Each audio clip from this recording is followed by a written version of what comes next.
something special about getting outside, especially living in Montana. Montana really has a unique spot in my heart.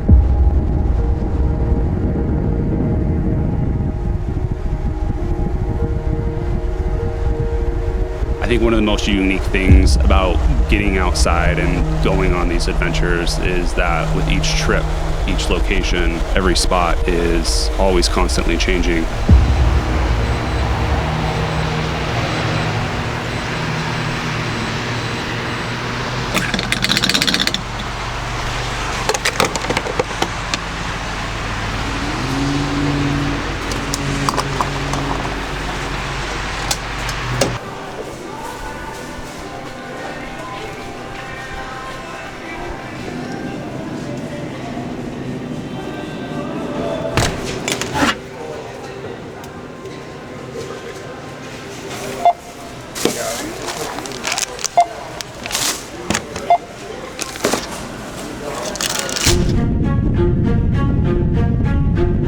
So this summer, someone called me a YouTuber for the first time, which how'd that feel? I was like, oh wow, YouTuber?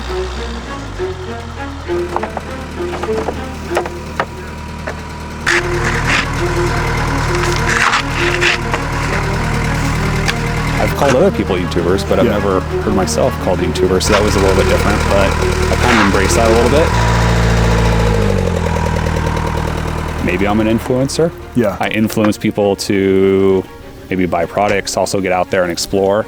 So I guess I am an influencer of some sort. You influence us. We play you at the warehouse and we have meetings and you're just like playing in the background. Yeah. And we see your videos like, man, we need to like cancel this meeting right now and go do that. And like that's influence, right? Yes. I think one of the coolest things about creating content like this is I've gotten a couple comments from people that are maybe disabled and they can't do this type of stuff. The fire tower videos were popular for that.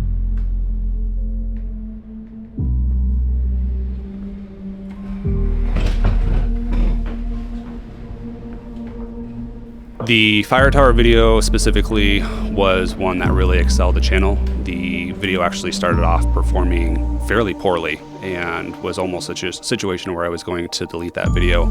After about a week of it being live, it started to gain some traction and the overall support was overwhelming on that video and kind of sparked a fire underneath me that doing this is possible. Sharing these type of adventures with folks around the world is possible, and it kind of really pushed me into that new level of content creator, continuing to push out content like this and constantly expanding my horizon on what is possible.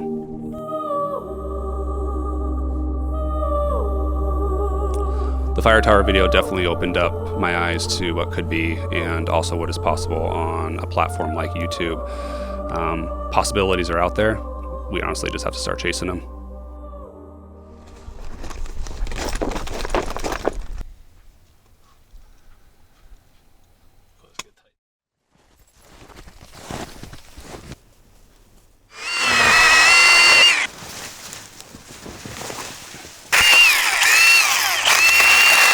There's people that are like they'll never be able to experience this or get to certain locations, and so that's the main focus on videos too. When I go out there and film, I try to make people feel like they're there as much as possible, which takes a lot of work when you're setting up the camera, you're moving the camera, you're getting different shots. But in order to get that feel of you being there, it takes work, it takes effort.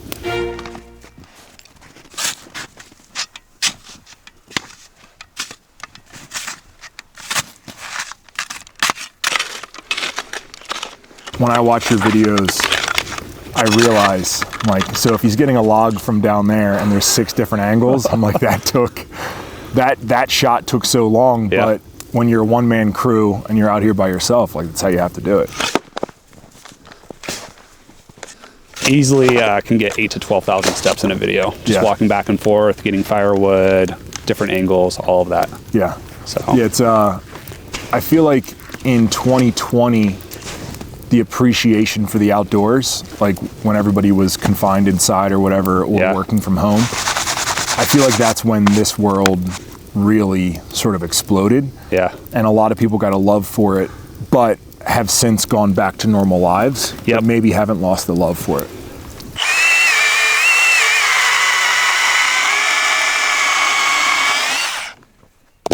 And that's kind of when I started, was during COVID actually, is just getting into, like I had a Subaru Forester before the Tacoma. Wanted to start to add a rooftop tent, and got the Tacoma at the end of 2020. Started with a super basic setup, nothing extreme, just a bed rack, a rooftop tent. And I think that's another important piece to talk about, is when people are starting out, they think that they need to get all of this gear and they need to get the most expensive tent and all of that. And I started with a tote, a bed rack, and a rooftop tent, and that was all I had. And after 4 years, this is where we're at. That's all you need. That's all I need. I'm excited to watch you become a full-time YouTuber. You're in the transitional period right now. Transitional period right now, yep. So trying to figure out how to keep views going, what people like, how to work with sponsors. Yes. Yeah, 2024 was pretty big at the end of the year for that, and kind of offered a glimpse of what was really possible, which was cool. The support and the community aspect of YouTube is much different. That's not cheating? Not cheating. I always thought that was cheating. It's like the NASCAR of fire starting. When you're out here in the cold, first priority for me is always getting heat.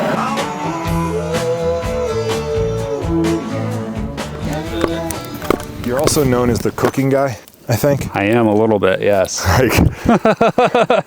I see your videos and it's like, okay, he's setting up, it's snowing, I get all that. And the next thing I notice, you're making a stromboli or a pizza. Yeah, so I like cooking outside, and again, that just comes with part of the challenge of what can I make outdoors? And people always ask, like, do you eat like that all the time? To be honest, I eat better out here than I do at home. At home, it's just a lot of basic stuff. Yeah. Rice, chicken, beef, vegetables. But then out here, it's all exciting. It's all exciting stuff, yeah. One of the first videos I saw of you that I noticed was, you might have been in Glacier National Park, and I feel like you were making something on like a bowl stove. Scottle. A what? A scottle. A stottle? Scottle. Scottle. Yes. On a scottle. Yes. And I remember, talk about being influenced. I like saw that and instantly was Googling like stand-up bowl wok stove, because I wanted to buy one right away. It's that I wanted that moment for myself, right? Like watching you do that was like, I want to experience that. And I think that's what hits in videos. Yeah, absolutely.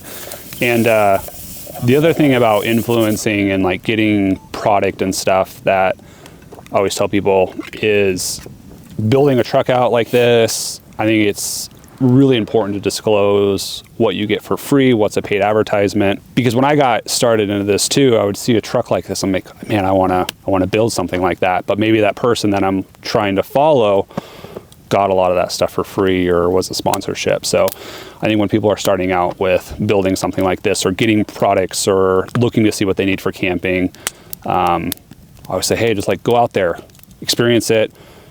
You'll figure out what you need. What I need versus what you need is going to be different. Your style of camping is going to be much different. Maybe a trailer works better for some people. Maybe a slide-in camper works better for some people. But the whole point of the videos and YouTube is just inspiring people really to get outside and experience it.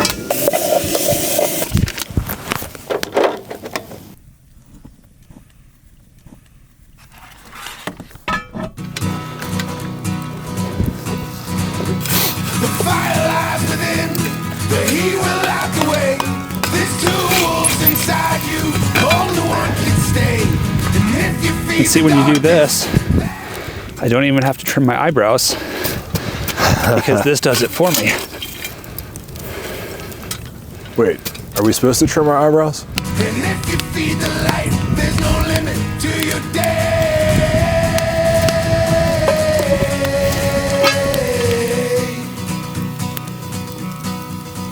It's a story as old as time, older than the sea, older than the mountain that lives inside of me.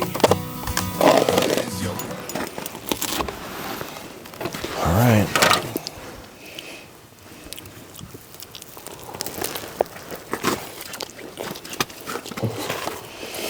Holy moly. They're really good. Pizza while camping. Can't ask for much more. I can never tell if it's better because we're in the middle of nowhere and it's cooked over a fire, or if it's actually this good. Like if I had this back at my house, would it be this good?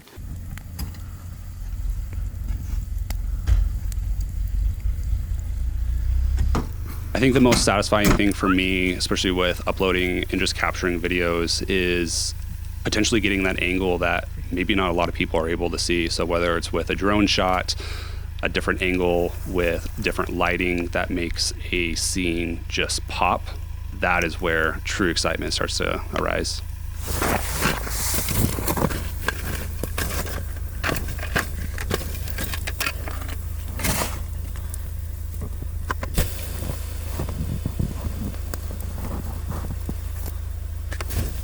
The videos, I really want to inspire people to get outside and also show that not everyone has to be an expert at the outdoors. I never claimed to be a master of the craft or anything like that. And 4 years ago when I started this, it was all just a learning experience of, with each trip, seeing where I can improve upon, learning new skills on starting a fire, wood cutting, whatever it is. And I never want to claim to be an expert on any of this. And the day that you stop learning is also the day that you stop progressing.